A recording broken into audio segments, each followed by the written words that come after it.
serve more jail time because of time already served. Rafi Bujikan, CBC News, Ottawa. That is the CBC News from Winnipeg. Your next local CBC News is at 12:30.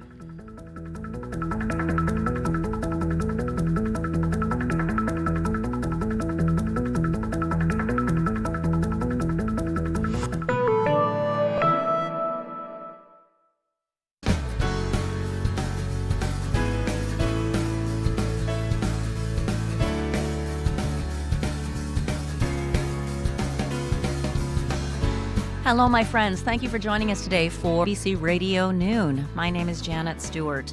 Today we're focusing on the fire that has sent people from Cranberry Portage to safety, searching for a place to stay while a forest fire threatens their community. We're also going to check in with the people of Flin Flon to find out how they're doing without telephone communications, without cell service, without internet.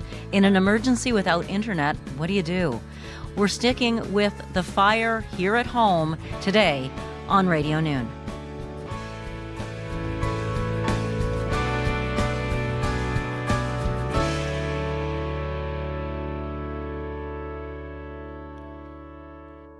Since yesterday, phone lines and internet service have been down in the city of Flin Flon just when people there need it most.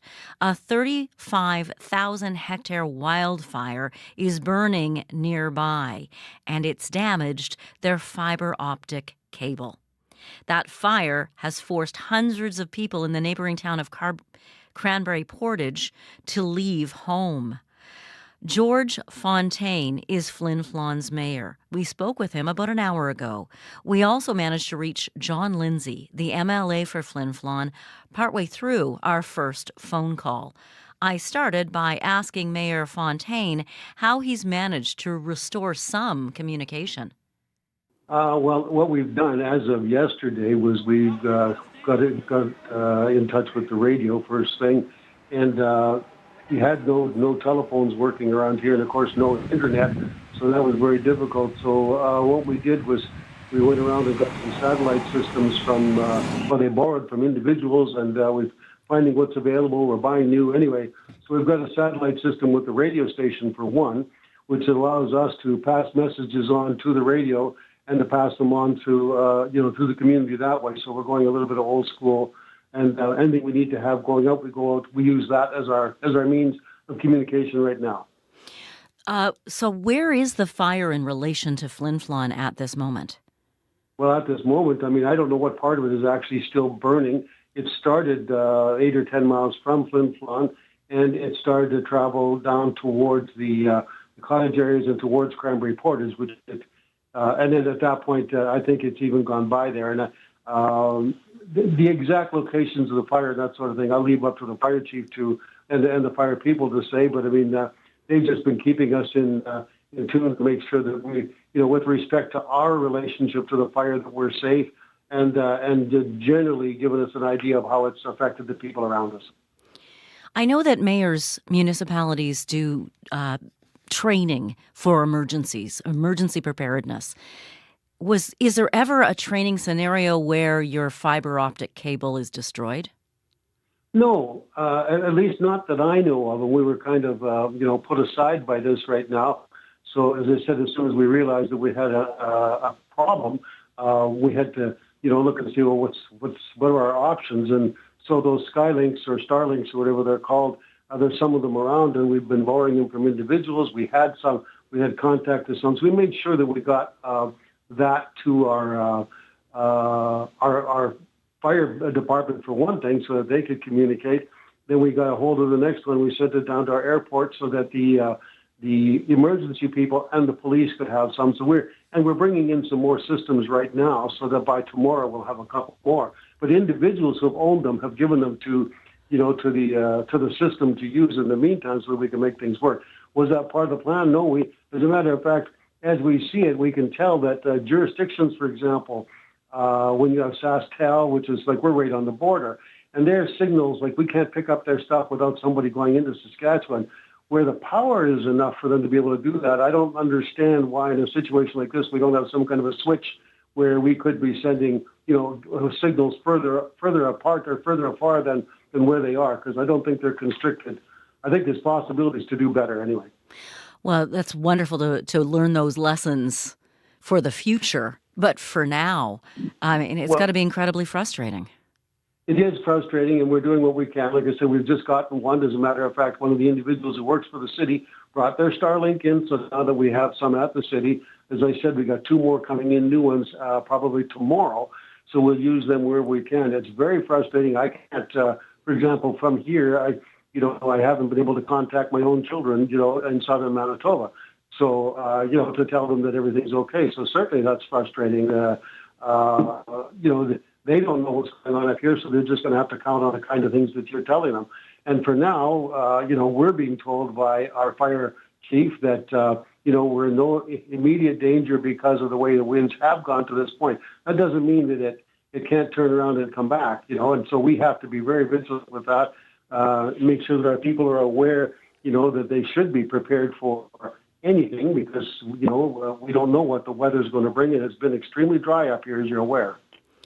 We've got the MLA for Flin Flon, Tom Lindsay, with us as well. MLA Lindsay, thank you so much for joining us. Good morning, and good morning, Mayor Fontaine. Good morning, Tom. You two obviously know each other well. Have you been in contact to try to deal with this emergency? Well, there's been no contact to be had up until now. So far, what we've had was just been able to get locally so that our emergency services, like the phone that I'm getting right now, I'm on. I'm only able to use it because I'm on Wi-Fi with my cell phone, and I'm actually in the city. If I leave this location, I do not have communication. Okay, so no, we haven't had general conversations with them at all. Just as I was having difficulty having them with you until this point. What is it that you need to say to each other? I would just say that whatever power Tom has to make sure that those people who can, help us with the services we need, send them on up because this place is in danger. Our fires are big. Our population is, it's no matter where it goes, it's going to affect somebody. So, keep your eyes open and all the departments. I don't know what Tom can do personally, really. Just like for myself, what can I do? I'm the communication guy every now and then. I talk to people, but people are tasked with jobs. We have an emergency person that, that's dealing with every item as it comes up. And, my CAO is doing what the city can do. And so, I do things like, talk to you and to the newspaper and to the radio and that sort of thing and try and coordinate with people. But in terms of what can Tom himself do personally, I don't know. Maybe he could tell you. Well, you were just saying something about that switch. Why can't you get on the Saskatchewan networks more easily? Is that something Tom could make a phone call about? Right. Well, Tom, for sure, if Tom could try and find somebody in his area because that could do that. Because you're right. You said, were we prepared for this scenario? No, it never occurred to us that this was going to be the case. So we've got very sporadic. The odd landline is working, but even they aren't all working. So my landline at home is not working, and that used to be our fail-safe if these things didn't work. So we need to have somebody checking on that as quickly as possible. Do you need more detail on that, MLA Lindsay? No, I understand the issue, and certainly I've tried to reach out to people in Flin Flon because I'm in Winnipeg as well. We're in session, so that unfortunately is where I land up being when we're in session.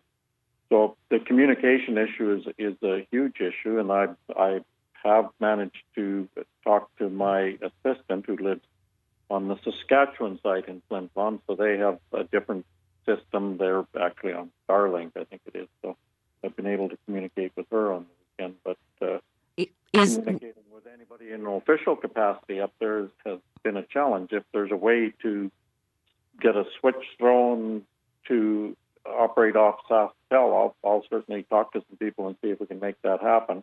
I have been in communication with 2 different government departments trying to make sure that they're aware of the seriousness of the situation, which they are well aware of it. There's supposed to be help coming from Ontario, I believe, today.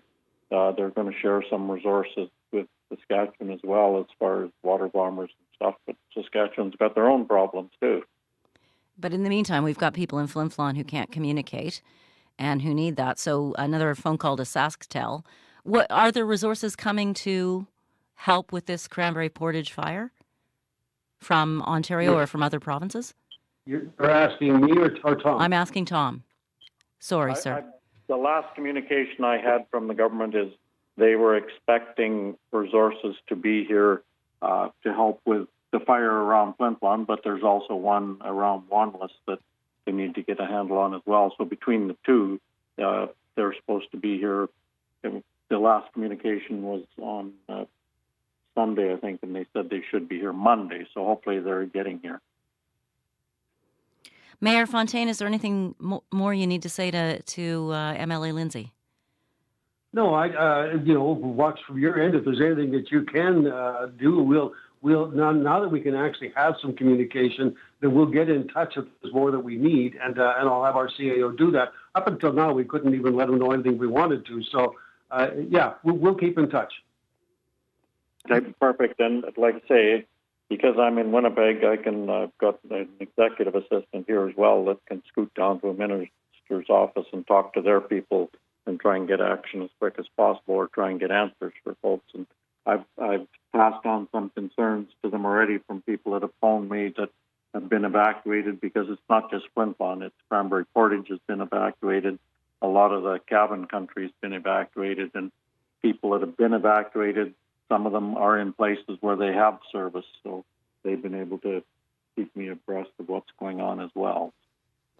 Mayor Fontaine, what message do you have for the people of Flin Flon, if anyone's listening? And at this point, I'd just say stay tuned to your radio, because that's the most dependable CFAR, and that's the most dependable news source that we have, and we're going to, communicate through them, because nothing else we can't count on anything else right now. So pay attention to that, because as we're told right now, we are in no imminent danger, but we can't control the winds or anything else. And the other thing is, be careful. Our air quality now, because the winds have reversed, they were taking it down from the north to the south, but the winds have reversed towards us. So we've got some air quality issues. So try and take care of yourselves. Don't overly exert, that kind of thing. We're going to have to watch and see how this goes, and hopefully it goes in our favor. Thank you so much for your time today, Mayor Fontaine, and also MLA for Flin Flon, Tom Lindsay. Thank you. Thank you very much, and George, I hope we can have more conversations soon. Flin Flon's Mayor George Fontaine speaking with Flin Flon's MLA, Tom Lindsay. My apologies to Mr. Speaker. I called him John earlier in the show. My apologies. I know it's Tom Lindsay. As Mayor Fontaine was mentioning, you got to watch out when the air quality is that smoky. Everyone's health can be hurt by smoky air, especially if you have lung disease, asthma, or heart disease. Be careful if you are pregnant. Children can be hurt by that. Their lungs are still developing, and as can older adults. If you do work outside, do not exert yourself, and just take it easy. Maybe keep your windows closed. Remember, of course, that Highway 10 remains closed from Flin Flon to the intersection with Highway 39. Now, people in Flin Flon are looking for information. They're listening closely to their radios to see what is happening, what their future could hold. Well, hundreds of residents of Cranberry Portage, which is just 30 minutes south, have already been forced to evacuate their homes. Barb Bragg lives in Cranberry Portage. She was with a group of fellow music lovers at a concert at the Legion in Cranberry Portage when they all learned they had to leave. I spoke with Barb just last hour. Barb, how are you doing? It's Janet Stewart. Hi, Janet. We're doing okay. Where are you now?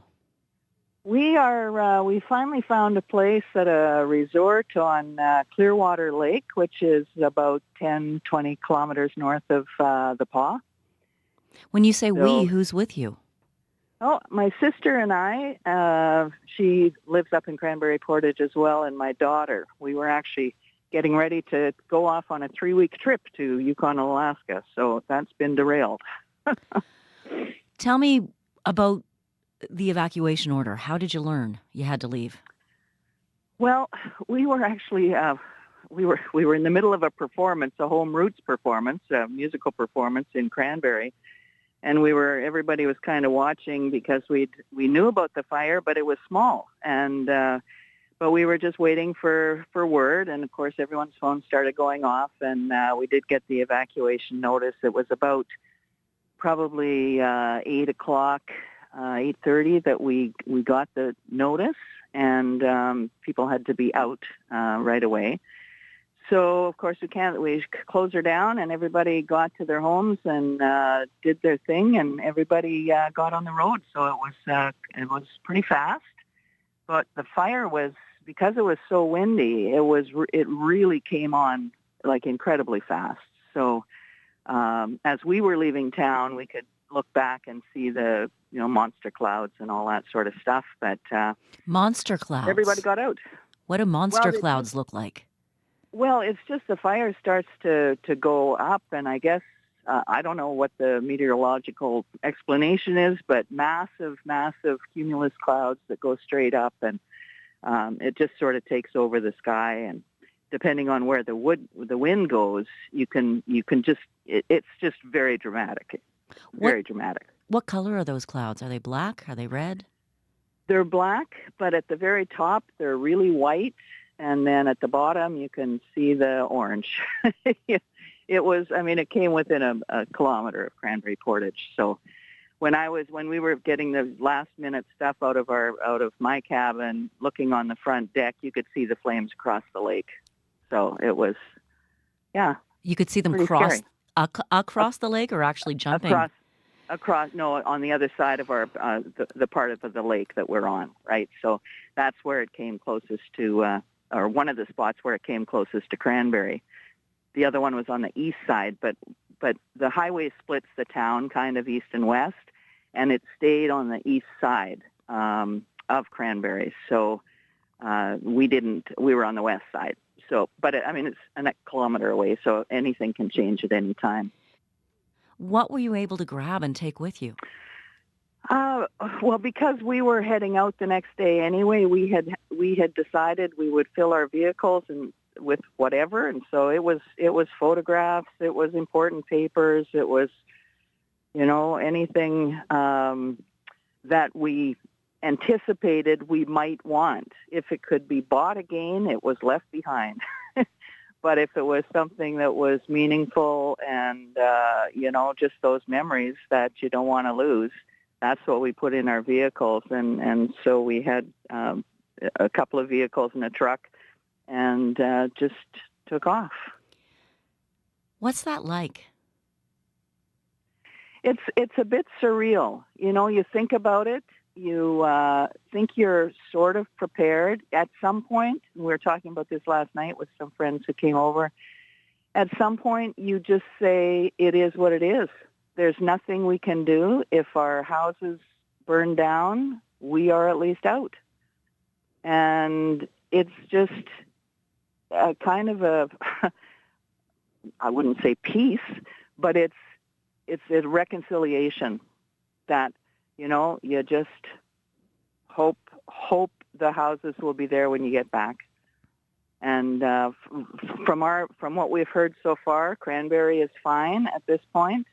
Baker's Narrows is fine. There might be some issues along the way, but it's so hard to get accurate, like really accurate and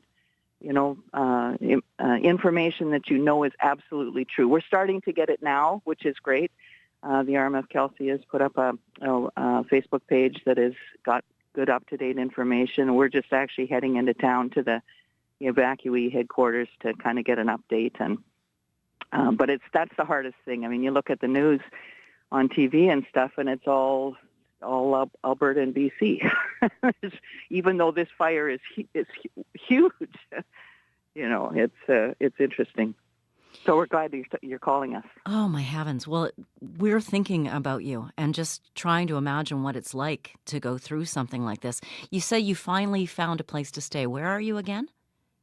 We're at the Evergreen Resort. It's a fishing resort on Clearwater Lake, about 10 minutes north of the Paw. But there's another fire just at the northwest end of this lake, a smaller one, which is sort of outside of Wanless. So we're watching it because if it comes south, we're going to have to evacuate again. But I mean, this isn't a panic situation. It's at the other end of the lake. So we're kind of keeping an eye on that, and of course watching whatever sites we can to make sure that if it does start to move, we're ready to go again. How many places had you tried before you found the evergreen? Oh, there was nothing left when we got to the Paw. All of the hotels, everything was booked.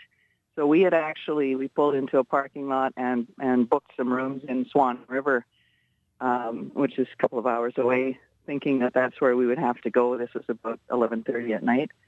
And so we booked those rooms, and then I got a text from a friend who said there might be something available at this lodge. So we called right away. They took us in, and we canceled the rooms in Swan. But people are driving to Winnipeg, because there isn't the capacity up here. What kind of welcome have you and the other evacuees received? Have you talked to anyone in town? Oh, it's been phenomenal. It really has. Everybody's very concerned and very accommodating, and they have. Last night, the town people got together, the businesses and volunteers, and they put on a barbecue for everybody. And I think I read that there were 350 to 400 people who showed up for that last night. But they got so much support that they need to use up some stuff, so they're having another one tonight. And do you think you'll go? Yes, we're absolutely going. If people are going to go to that much trouble for us, we should be there to accept gratefully the support that they're giving us. Is there anything about this experience? Have you ever gone through anything like this before? No, the closest was probably 10, 15 years ago when a fire came to about 10 kilometers away from Baker's Narrows, where I was at the time. And, you go in and you buy bins and you start packing stuff up, but never this close. Never this close. It's not, we just have to wait and see what happens. It's about the wind now and the weather. We're not going to get rain probably till Wednesday. So hopefully they'll be able to contain it. But it's not over yet. How are you holding up? How's your daughter? Oh, she's great. We're kind of, we see this as a bit of an adventure, and not to take it lightly or flippantly, but panic doesn't help. And like I said, you get to a place where you just say, it is what it is. Can't do anything about it. So you're on your way to the Evacuee Center. You'll register there so people can find you. Is that one of the reasons to register? Yeah, we registered yesterday when we in the morning as soon as we got up. So they're wanting to make sure that they've got a whole, that they're tracking who's around and that sort of thing. So that was the first thing to do yesterday. So we're on the list, and they have a center there where you can go and get what information there is, which has been sparse. We're hoping there's going to be a little more today. And, have some breakfast and see what the day brings. I'm going to let you go, but just before I do, any thoughts you want to leave with the rest of us down here in the South who are thinking of you and just don't know what it's like to go through something like this? I think the thing that's probably going the most through some of our minds right now is the importance of a community emergency response system that, is thought of ahead of time so that everybody's on board when something happens. That's been the hardest thing, is just trying to get information. We don't need to know necessarily that our house is okay, but where can we get the best information? You've got everybody on Facebook putting out messages, some of them true, some of them not. But what really would be helpful prior to all of this is to have a good system in place from the people who are the experts and have the information that is validated. I think that's the hardest thing, and the ability to connect. Like Flin Flon doesn't have, their fiber optic line was damaged, So they don't have internet, cell service,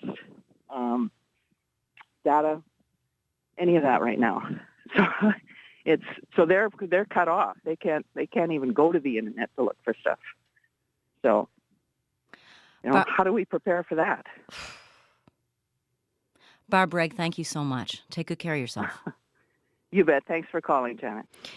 Barb Bragg has been forced to evacuate her home in Cranberry Portage. She's staying just outside the Pas. Now it's time for your 12:30 news. This is CBC News. Good afternoon. I'm Rosanna Hempel in Winnipeg. At 12:30, it's 8 degrees in Winnipeg. A mix of sun and cloud today. We're looking at a high of 15. A wildfire has people of Cranberry Portage out of their homes and on edge. And this morning, officials say a decision on when they can return will be made by RCMP, Manitoba Wildfire Services, and the Office of the Fire Commissioner. For now, the rural municipality of Kelsey says crews are working to protect the north flank of town. The Cranberry Fire Department has put up several sprinklers throughout the community. Power is still out, but Manitoba Hydro crews are arriving to do a physical inspection of the substation north of town. Initial reports are it was not significantly damaged by the wildfire. Highway 10 in the area is still closed.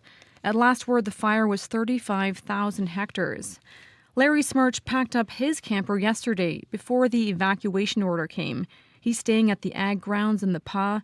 He gets emotional talking about having to leave. We've lived there for close to 45 years in that age. Right on the lake there. It's been a beautiful place. I guess it's all stuff in that, I think the most important things in life are friends. Smirch says his son stayed behind to help fight the fire.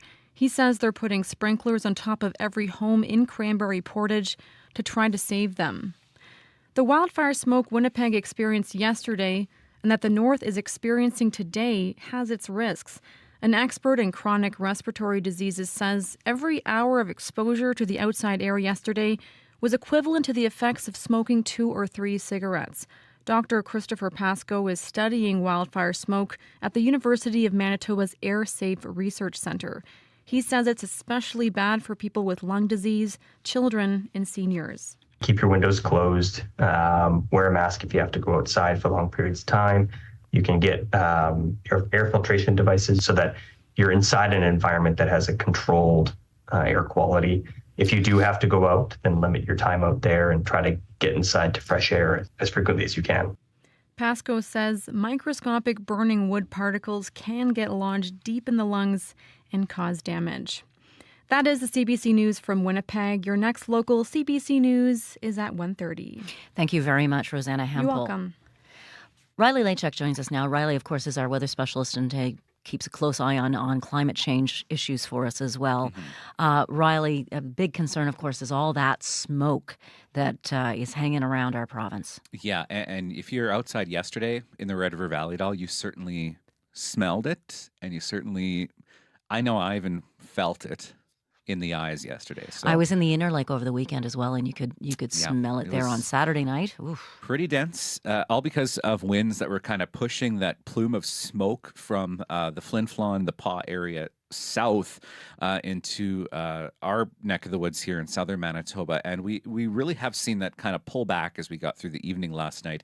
But we'll see a return to some hazy conditions once again, Janet, as we get into the next couple of days. So I want to first talk about sort of the wildfire smoke analysis. So today we're looking at fairly, I don't want to say hazy, but there's a bit of a haze out there in southern Manitoba, but not like we saw over the weekend. As we advance into Tuesday, though, we will start to see a little bit more smoke drifting toward the south. This actually from the wildfires in northern Alberta. We'll get a little bit of haze from that start to drift into southern Saskatchewan, southern Manitoba as we get into Tuesday afternoon. So we'll see a little bit of a haze throughout the day tomorrow, and then winds shift around again and push that sort of main band of smoke from northern Manitoba into far northern Manitoba and areas into the Hudson Bay coast and up into Nunavut. So, yeah, wind conditions definitely will play a factor in how hazy it is here in the south of the next couple of days. I want to talk about the Air Quality Health Index very briefly. So in Winnipeg today, we're looking on a scale of 1 to 10, the Air Quality Health Index.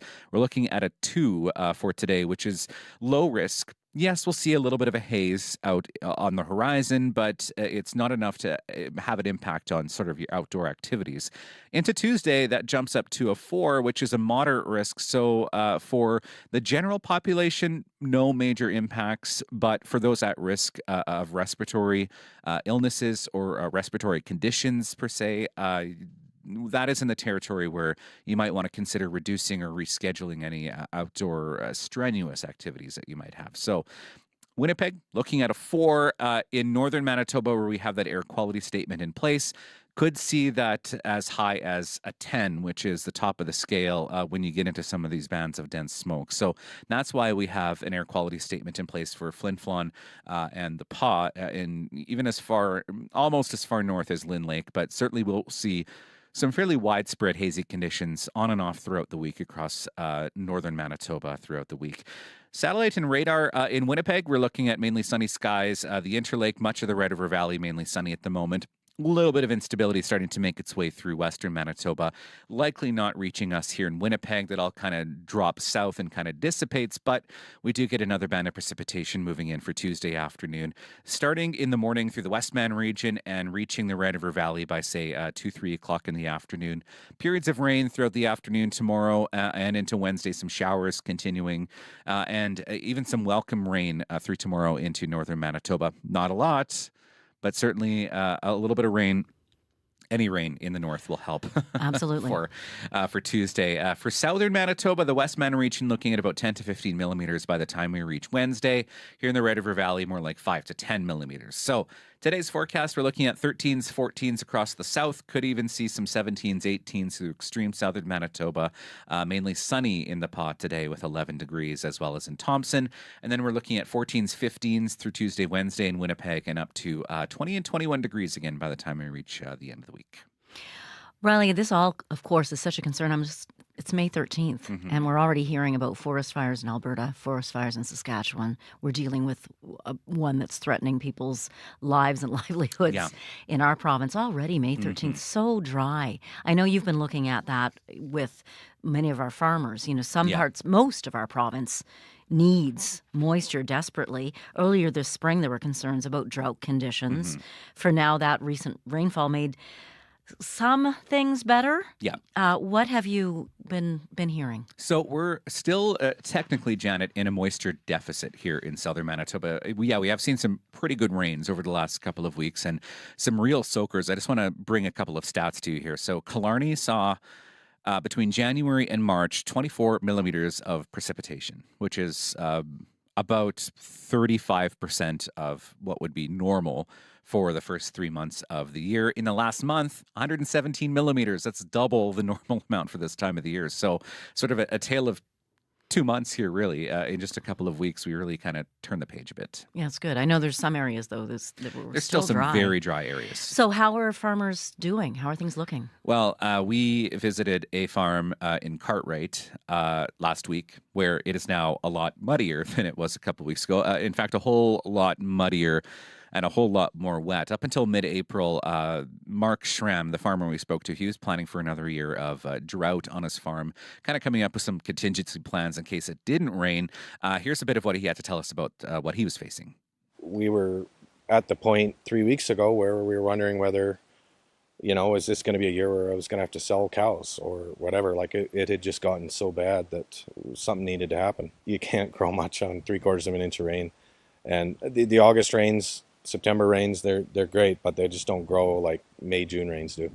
So as I mentioned, Schramm says since then, 3 weeks ago, he got about 5 inches or 130 millimeters of rain on his farm in pretty much a matter of days. So did that help? Yes, it definitely did, he says. And as we've reported before, much of the prairies have been in this multi-year moisture deficit. So any little bit of rain does help, but are we back to where we should be soil moisture-wise? In some parts of the province, like the Parkland region per se, and extreme southwestern Manitoba, yes, we're pretty much there. Like we're still in a moisture deficit, but we still do need some rain in extreme southern parts of the province. I spoke with Tyler Fulton, who is the vice president of the Canadian Cattlemen's Association. There's some optimism out there that, what we understand is that there's been a trend change from El Nino to La Nina. And that typically, I think, can result in higher moisture throughout the growing season for specifically eastern Canada or eastern prairies. More extreme weather events. That's what Yeah. everyone seems to be talking about here. I know that, the climatologists say, look at it long term. Yeah. But is this a sign of climate change? Definitely. And that is something that Mark Schramm is talking about as well. He says he's seen more extremes like this in the last decade where we have extreme hot or extreme wet or extreme drought. He's gotten a bit creative on his farm now, installing solar and wind-powered pumps actually to help bring more water either from a well or another water source for his cattle, so they have a water source throughout the summer months. The local watershed district also worked with him to help dam up a nearby creek, which gives him another secure water source as well for his farm. Here's a bit of what he had to say about those extremes in the weather. I feel like we've seen more extremes in the last decade than we saw before. I've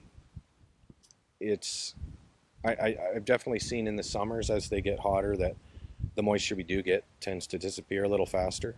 And so even if you do get an average rainfall, which we haven't been getting for a number of years, it just kind of disappears that much faster.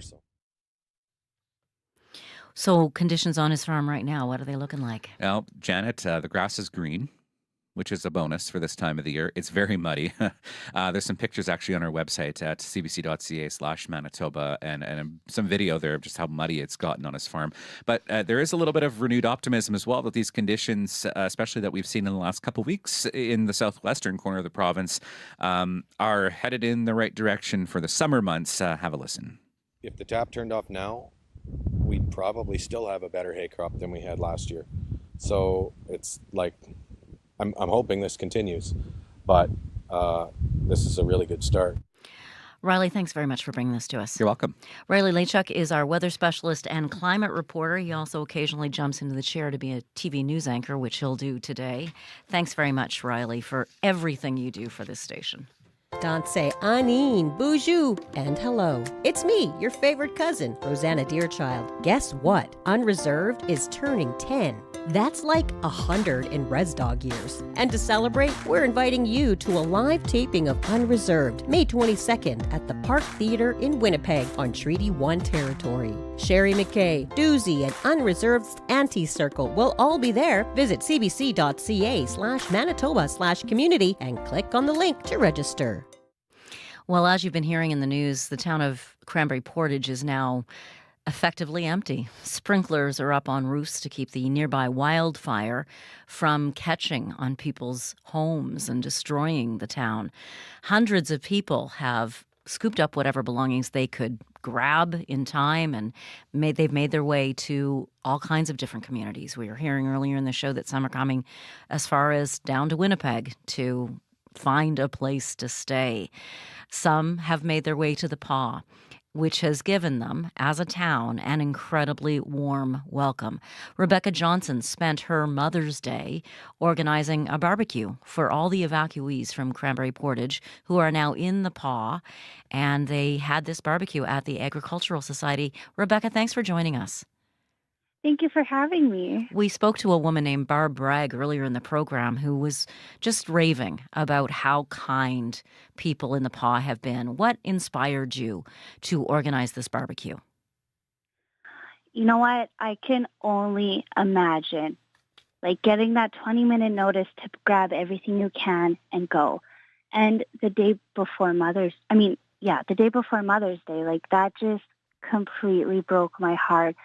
And I was hearing around, like, on our social media, like Facebook and things like that, that some people were coming without food, coming without some of the basic necessities. And I really couldn't just stand by and not try and help. So I woke up that morning and I was like, okay, I need to help in some way or form. Like, these poor people, like, they deserve so much better. And all these mothers that are having this hard Mother's Day now because of all of this. So I just needed to do something. And so what did you do? You reached out to others. Yes, woke up that morning and I started making all the calls to all of our sponsors who, without hesitation, jumped in.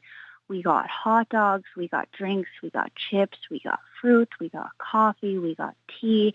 And then the agricultural site, they even gave us their site to use. And so it really came together quite fast. Like, our town had zero hesitation with helping. And even with our volunteers, I just briefly told them my idea, and they were like, tell me when and where and what I need to do. What does that tell you about your neighbors? Oh, I love my community for sure. Like, we really pull together in times of need like this, and they just always amaze me. Like, I just wanted to make sure that the people from Cranberry didn't feel alone or so out of place. Like, give them a grace to welcome and let them know that we love and care for them. I know you got such a response. You've actually organized another barbecue. Yes, we have one today starting at 5 o'clock, and we're not really putting any end dates on these things, end time, sorry. We're just kind of going until we're out of our supplies. But yeah, with the amounts of donation I was able to get yesterday, we had quite a bit left over, so I thought we would go again. I mean, I'm sure they can use it, and they're all so very appreciative of it. It's just such a nice opportunity to perhaps even see neighbors and people they know and connect. How many people came yesterday? So we had, it was a hard, like, I wasn't really able to count for exact numbers because I was really in and out and making sure everybody was situated. But I think with our volunteers, we kind of came up with the number of like 350 to 400 people. And we were even able to help feed the Frontier School divisions. We got 3 buses in, and we were able to get those kids some foods and gave them a hug and let them know that they're doing amazing. What was that like for you to see such a turnout? Oh, it brought me so much joy. It made me feel really good, like being able to help and them being like taking advantage of it, like coming out and using it. It made me feel good because they deserve it. Yeah. Tough haul. Hopefully they'll be back in their homes soon. Yeah, I do believe some of the kids are going to their homes, like, because the Frontier School Division, they usually house the kids. I do believe they will be heading back to their hometown today. We've heard that too. Yeah, they'll be busing or flying to home. So I'm sure that'll be a relief for worried parents to see their kids safely home. Rebecca Johnson, thank you for the welcome you've given your fellow Manitobans, and thanks for joining us today. Thank you for having me, and I would do it again. Well, let's hope you don't have to, but that's a wonderful gesture. Wonderful to be so generous. Thank you. Thank you. Rebecca Johnson organized a barbecue for hundreds of evacuees who've had to leave their homes in Cranberry Portage, and they've come for shelter in hotels and homes in the PAW. Now, we spoke to Barb Bragg in our first half hour today. She mentioned that she was at a concert when she got the notice that they had to leave town. They hold home roots concerts in the Legion at Cranberry Portage. The artist who was playing at that concert was Manitoba musician Naomi Shore. Naomi was supposed to play Flin Flon next, but of course that concert's been canceled. And then she was going to the PAW, and now that concert's been canceled. So the least we can do to support Naomi is play her beautiful music here. Here is Naomi Shore with The Lake.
Naomi Shore with The Lake. Naomi was performing in Cranberry Portage the evening that the evacuation order went out. She went with everyone else to shelter in the Paw and had upcoming concerts in Flin Flon and the Paw canceled.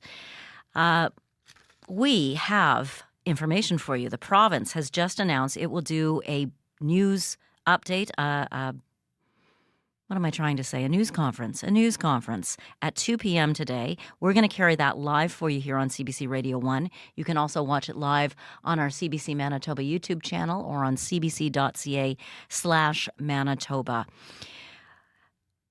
Fires are going to be a big concern. We've been saying this for months. Officials have been watching it, thinking it's so dry. We're going to have a terrible wildfire season, is what they were worried about, from Manitoba to Saskatchewan to Alberta. This week, CBC's Climate Solutions podcast, What on Earth, was hearing from two people who spent years fighting fires on the front lines for the Alberta government. Host Laura Lynch spoke with Michelle Wingmore, who has 3 decades of experience and is based in Hinton, Alberta. Laura also spoke with a firefighter who's worked in leadership positions for a number of years about the problem they're having retaining seasonal crews. We're calling this firefighter that Laura spoke with D instead of using his full name because he's concerned that speaking out could harm his livelihood. It's been a snowball effect, honestly. It's when I first started, it was, some districts had very high retention and some had good retention. But in the last 10 years, things have gotten significantly worse. And we're essentially seeing people come to Alberta, get their training, work 1, 2, 3 seasons, and then move on to typically Parks Canada or BC Wildfire. So the last year that you worked with the crew, how many of them were you working with were coming back and how many were new? Well, at the start of last season, I think we had close to 10 rookies. Close to 10 new members on our crew. Out of how many? Out of 20. Okay. Whereas in my first 5 years, we would typically have about 2 to 3 new members on our crew. Wow. Okay. Michelle, is that a trend that you've also witnessed? Yeah, definitely. You feel bad trying to get people to come back because, you're setting them up for a contract that's too short in a position that doesn't pay well, and no one cares about you. No one cares about the sacrifice. They're just like, well, they should be happy they have a job or something. So it's you want people to come back, but it's hard to lure them back for sure. What ripple effects are caused when wildland firefighters, especially those with more experience, don't come back? Michelle, let's keep going with you on that. Well, when you think of our crew leaders, they're making a lot of the initial calls on our wildfires. Like they're the first one on the scene usually. So they're making decisions like, do we need air attack? Do we not need air attack? Do we need more crews? Do we need to evacuate this town? So like some really important decisions are being made by these crew leaders. And if they don't have the experience, they're going to make the wrong decisions. And it'll cost money, but it also puts a lot of people in danger as well. Wow, that is really stark what you're saying. I mean, what have you seen and experienced with respect to that? Yeah, I mean, I absolutely agree. The other side of it too is that mentorship is an incredibly valuable component to the training that you undergo in your career in wildfire. And when we see roughly 50% turnover in our organization year after year, we're losing a bulk of that really experienced mentorship level staff to pass on those hard fought or hard learned lessons. You do see some mistakes, but yeah. That must be nerve-wracking. Yeah, it can be nerve-wracking. I mean, and part of the job is you do need to make mistakes, but you absolutely need to make sure that all of your safety protocols are covered. And the more mentorship and guidance that you can get in your first 1 or 2 seasons, the better firefighter you're going to be in the end. That's from CBC's Climate Solutions podcast, What on Earth, host Laura Lynch speaking with firefighters who say they understand why it's so hard to recruit firefighters for these seasonal contracts. Faith Wendell joins us now to tell us what's coming up on Up to Speed. Janet, we're going to do a big turn from very serious things to a different kind of serious thing.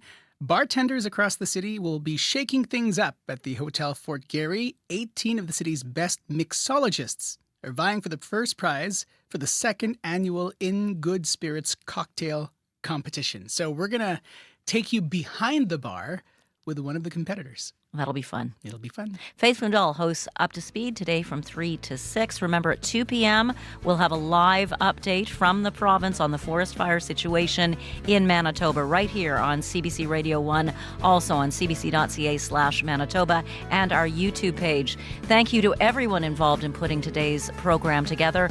Hopefully, we're back to the call-in tomorrow, so join us then. Have a great day. The next chapter is coming up.